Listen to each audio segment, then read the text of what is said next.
yolları, ne güzeldir dağları. Gelin gidak biz oraya, tüttürek ocakları.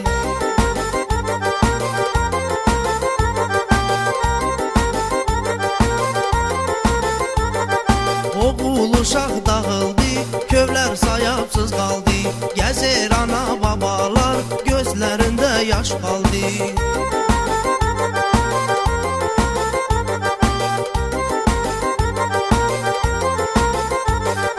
Kövlərdəki xalqımız qoyun quzi saxlayırlar. Gürcüstanın svanları bizim xalqı dalırlar.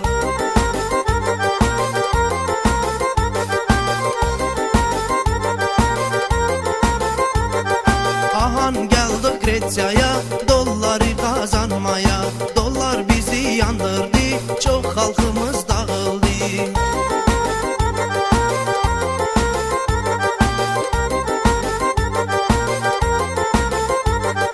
Gürcüstanda məzərlər, yatır əbədədələr. Məzərlərə çıxan yox, onlara mum yaxan yox.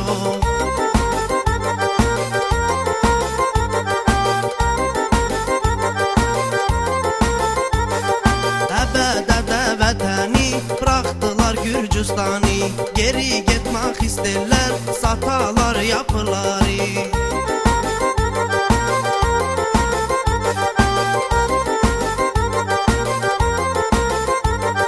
Gretsiya danyoyu verir, bizim xalq evlər alır. Çabalamaq, darıxmaq həmin şimdi başlanır.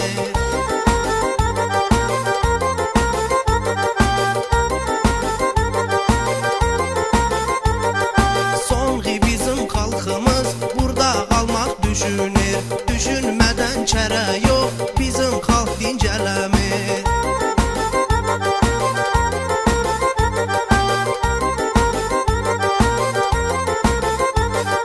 Gəldi elə zamanlar, oğul uşaq ayrıldı.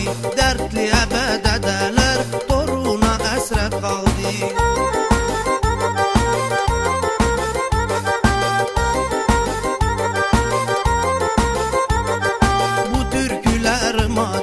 Dağıldı qardaş bacı, bizim xalq çox darıxır, cayal ağarır.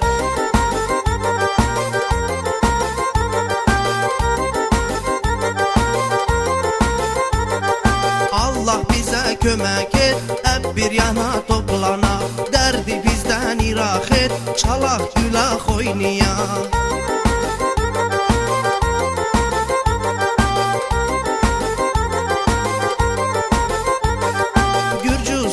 Yolları, ne güzeldir dağları. Gelin gidak biz oraya, tüttürek ocakları.